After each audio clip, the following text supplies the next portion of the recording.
Nah, disitulah gender mulai dipertanyakan bahwa fisioterapis itu mampu nggak sih, apalagi perempuan. Saya memberikan ilmu bahwa fisioterapis ini tuh bukan hanya, mohon maaf, pijit plus-plus.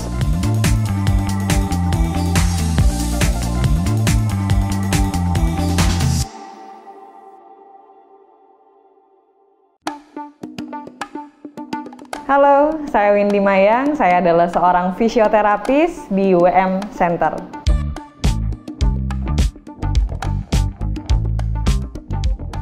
Jadi kalau misalkan kita lihat nih flashbacknya, kalau misalkan kita kuliah, lebih banyak perempuan dibanding laki-laki. Karena laki-laki lebih memilih teknik dibanding ilmu kesehatan fisioterapi.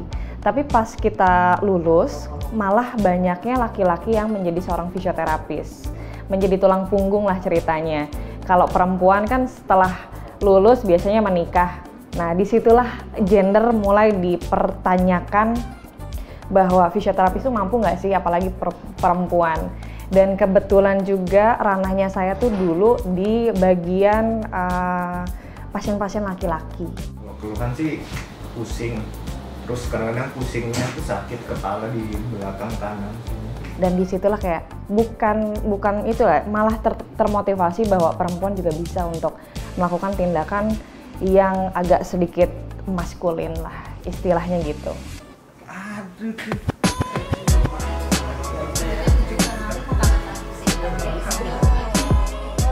Karena memang basic perempuan di dunia olahraga yang tergolong banyak laki-laki. Banyak laki-laki itu adalah punya pikiran kotor terhadap perempuan, bahwa wah kayaknya bisa tuh gitu kan.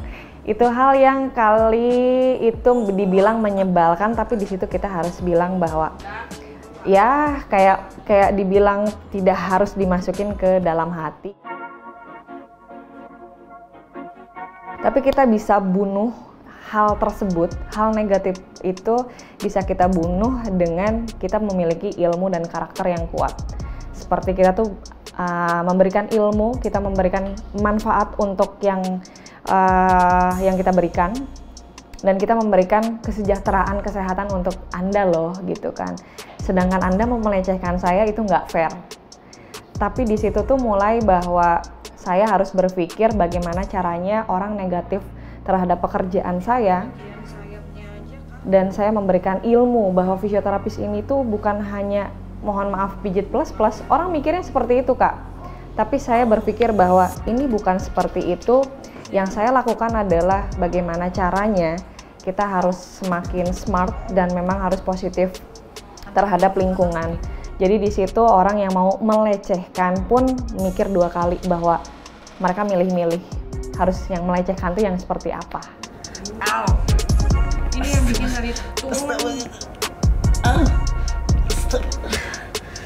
Semua fisioterapis ini tuh menginginkan punya klinik sendiri, tapi beda dengan hal seperti saya, bahwa memiliki mimpi besar itu tuh kita memang harus usaha yang lebih besar lagi. Tapi di situ saya tidak memiliki nyali ataupun hal yang besar waktu itu. Yang saya lakukan adalah melakukan pekerjaan yang menurut kita happy, terus-terusan, dan itu bisa bikin terlihat hasilnya bukan kita yang merasakan, tapi orang lain yang merasakan. biasanya itu karena satu laptopnya harus dinaikin. Kalau berkesan lucunya adalah sebetulnya tuh fisioterapi itu tidak menemukan hal-hal yang lucu gitu ya sebetulnya. Cuman terkadang ada beberapa hal yang kita ungkapkan di sini tuh adalah mereka laki-laki malu untuk berkata bahwa saya tuh punya cedera selangkangan. Itu mereka tuh kayak oh iya malu. Dan hal yang paling lucunya adalah mereka menanyakan bahwa Mbak, saya keluhan lemah syahwat, itu kayaknya Bapak tahu nggak sih fisioterapi itu bergeraknya di bidang apa gitu kan, bukan bergerak di bidang itu gitu kan. Hampir banyak orang berpikir keluhan lemah syahwat itu bisa fisioterapi. Saya bilang, duh ini kayaknya harus ke Sukabumi bukan ke Windy Mayang Pak gitu.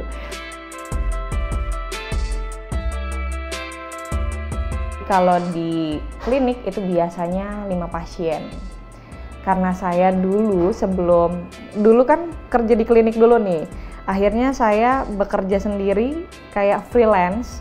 Nah, disitulah mulai freelance dengan angka ya cukup 300.000, 200, tergantung orang mau bayarnya berapa. Itu dengan pasien sekitar 5 atau 10 per harinya.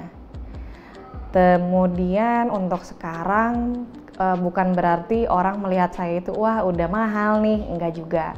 Saya juga tahu di mana saya harus nyari uang dan cari mana yang memang harus saya untuk hidup saya berkah tuh bagaimana gitu kan. Sampai paling besarnya itu saya dikasih oleh pasien itu dolar Singapura dan dolar Amerika. Senilai yang pertama 1.000 dolar Singapura sama 5.000 dolar Amerika.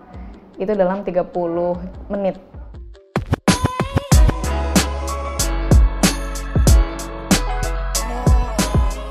Untuk di zaman sekarang, gender itu bukan dibilang tidak penting. Tapi yang kita garis bawahin adalah bagaimana seberapa niat besar untuk memberikan yang terbaik untuk dirinya sendiri. Jadi bukan untuk diberikan untuk orang lain, tapi lebih tepatnya niat nggak sih untuk diri sendiri untuk menjadi lebih besar. Intinya niat dulu dan bisa nggak jujur sama diri sendiri. Itu bisa untuk pelan-pelan. Ranahnya bukan harus global dan banyak terpublikasi, tapi untuk diri kita sendiri udah bisa apa belum. Kalau seandainya belum bisa meng-create diri sendiri, belum jadi yang terbaik untuk diri sendiri, nggak akan bisa untuk orang lain juga tidak akan berpengaruh. Kalau seandainya memang dari dalamnya aja udah nggak mampu, gimana untuk orang lain. Jadi jangan membahagiakan orang lain, bahagiakan dulu diri sendiri, mampu dulu untuk bisa bermanfaat untuk diri sendiri dulu, baru bisa untuk yang lain. Lebih besar malah lebih cepat sebetulnya. Jadi kalau dibilang jangan membohongi diri sendiri.